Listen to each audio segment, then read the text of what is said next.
Welcome to the Fleet Geeks Podcast. We're here to help develop fleet and transport professionals. Do you want to progress and develop your skills and knowledge? We promise to bring lively conversation and debate around interesting issues and keep you bang up to date with changes in our awesome industry. The Fleet Geeks are a community of professionals, and if you enjoy the podcast, why not join the discussion for free in the Fleet Geek community over on Facebook? Go for it from there. And the red light is rolling. Well, I hope it is. I can't actually see a red light physically. Oh, yeah, I got one in the corner there.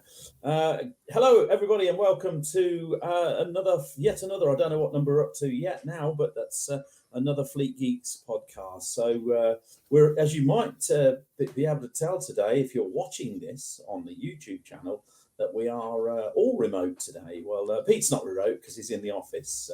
Got some good news to share with the fraternity, Pete. So you might have with that first. I'll tell you what, mate. Just quickly check your mic setting against on your thing, just to make sure it's still your microphone, because I think it's picking up the headphone microphone. I will just leave this in because it doesn't really matter. But so my update is we're really excited. So we just got through our ISO 9001 quality management audit with a recommendation to get ISO 9001, which is very exciting. No non-conformities. I think we have 4 or 5 opportunities for improvement, which is like the teacher saying could try harder, but we got there. So yeah, big thank you to for everyone really for helping support that. I think that's really, really exciting. And that means we're one step closer to being able to support earned recognition, which is really good for us.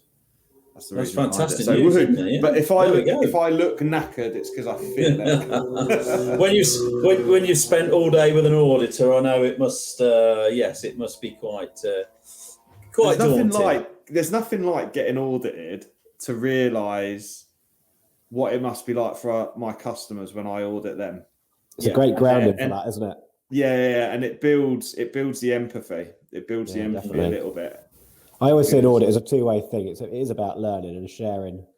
I know you shouldn't really share. you're not there for that, but it is a two-way thing, really. The person being audited should see it as a learning opportunity, shouldn't they? Absolutely. Yeah, and I think.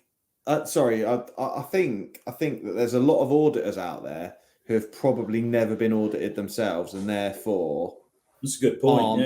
Aren't able to really position themselves in in the shoes of the other person. No, definitely, yeah. Sorry, Mike, I interrupted you, mate. No. I think that's a really good point. I've never thought of that before, to be fair. Yeah, it's has the auditor ever been audited? Yes. That's right, isn't it? Has the dentist ever been a patient in the dentist chair? That's another one of the things that I often wonder about in life, and how do doctors diagnose? Do they diagnose themselves, or do they go and see a mate? So these sort of things keep us busy, don't they? Thinking about these sort of things, and it's actually something along those lines that sort of brought the subject of this podcast together.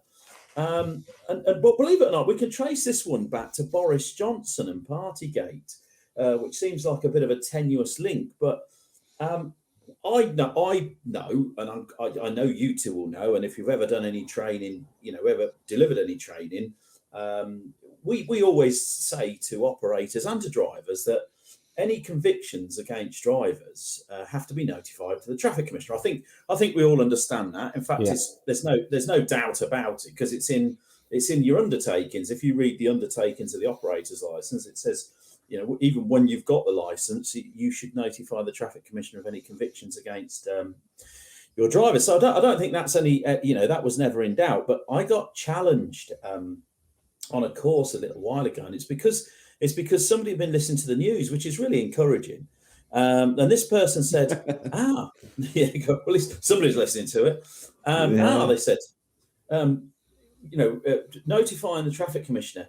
You don't have to notify the traffic commissioner if your drivers receive a fixed penalty notice, because it's not a conviction. And I sort of said, I'm pretty sure you do, but so you've always got one of those doubts where you think, maybe there's something in that. And it stems from the fact that Boris's fixed penalty you notice on the press releases and on the interviews and what have you that he paid it straight away. And he paid it straight away for a reason, because it's not a conviction if it's discharged, if it's paid. So that got me thinking, well, is this right or not? So I had to dig into it. What was your initial thoughts on that? If an operator had said to you, no, Fred Bloggs got caught on his motorbike at the weekend doing 60 and a 40. He's only got a fixed penalty notice. I don't have to tell the traffic commissioner. What would your advice? Interestingly, before after we spoke about this previously, but before that, I would have said no. You notify the traffic commissioner. And if it's irrelevant, he makes that decision, not us. As I would have done. Yeah. So that's where I would have gone with it. But but it's a great argument, isn't it? So I'd be interested to see what you say, actually, because obviously we don't know what your investigative skills have found out. I'm on the same seat as Jamie here. I would have thought that you would have to notify. If they're caught speeding, if they're caught, whatever it may be, even if it's a fixed penalty notice, I would have thought that you would be notifying the TC. Definitely. Hi, it's Pete from Flagship Partners. We're really proud to sponsor the Fleet Geeks podcast. Flagship Partners offer a range of consultancy and training services to ensure that our customers remain compliant and have the best possible knowledge to be able to fulfill their work. If you're interested in support with any of our safety, HR or compliance services, or you want to train to be a transport manager or need driver CPC training, give us a call today. Yeah, and it's actually good to it is actually good to know that we were right all the way along. So yeah. So I don't if anybody else thinks any differently to that, but yeah. So I dug into it a little bit, a little bit deeper, and it actually it sits right there in statutory document number 6. So if you look, and I'm going to read this because I think even traffic commissioners have to read from the guidance sometimes, but. So awareness. So hang on. I'll pedal it back slightly as well. The other question was what about if they don't get a fixed penalty notice and they get an awareness course? So how do we deal with those two imposters? And we deal with them in the same way. So paragraph 104 of statutory document number 6, which incidentally, anybody who's really wants a bit of bedtime reading, it's a really fascinating document to read, that one. And that stat doc number 6, without a hint of irony. No, not at all. Listen, everyone's reaching for their pens, Mike. Now, I didn't mean to interrupt you, Mike. I know Richie will be sat there going, "Oh, I remember this off the top of my head." Yeah, he likes his stat docs, doesn't he? Stat doc 3, stat doc 6. So yeah, I mean, if this podcast doesn't send you to sleep, then statutory doc 6 will do. But no, it's quite interesting. 104 says there are occasions where drivers are offered awareness courses as an alternative to prosecution, conviction, or endorsement. It goes on to say that in the interests of, if you like, fairness, or in the interests of dealing with all things equally, that will be treated as a conviction. So the offer and the acceptance of the offer of awareness course will be treated as a conviction. So even if the driver doesn't get a fixed penalty notice but gets a speed awareness course, or maybe in some bizarre cases for mobile phone usage, then that too must be treated as a conviction, and we notify the traffic commissioner. So just pedaling backwards slightly then, the goods vehicle licensing and operators, again, a little bit of light reading for the long winter nights that are coming, because we're past the halfway mark now. We don't know when this has been recorded, but we've actually passed the halfway mark. Schedule 2 of that August document, the licensing of operators, Schedule 2 goes on to tell us all about fixed penalty notices, and it does actually mention fixed penalty notices there as well as one of those notifiable, as one of those notifiable convictions. Would include a fixed penalty notice. So, the long and short of it is, then we are, we're left in no doubt that if your driver receives a fixed penalty notice for one of those notifiable offences, which pretty much covers pretty much all they do, then in that case they're going to be. I mean, if they dropped a fag butt out the cab or dropped a crisp packet out of the cab, then if that's a fixed penalty notice as well, that can be issued by a civil enforcement officer. But that's not necessarily, that's not one of the notifiable offences, but those motoring type offences, speeding, ignoring road sign, overloading, insecure, that kind of thing would result in a fixed penalty notice, which is notifiable. So the long and short of it, yes, we were right all the way along, but it's great when somebody challenges something like that, because you think, I'm pretty sure I'm right, but I'm not 100%.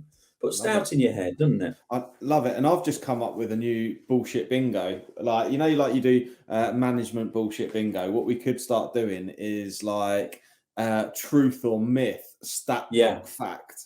Stat doc fact or myth. So we each week we'll bring up the stat doc and we'll find something that's a bit outrageous and go, is it a fact or a myth?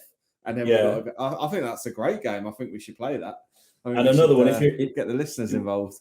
Absolutely. And also, when you're ever talking to a trainer, how long can a trainer talk to you before they mention a stat doc? It's just like, 3 minutes into the conversation, oh, nice day outside today. Yeah, stat doc 4, it deals with, and they'll pick that up every time. So there we are, folks. That's great. Brilliant. Yeah, that's interesting. What I will say is it's amazing how quick things can get a bit confused, and these myths can creep in. Someone hears a little bit of something, and without actually investigating the actual, the facts of it all.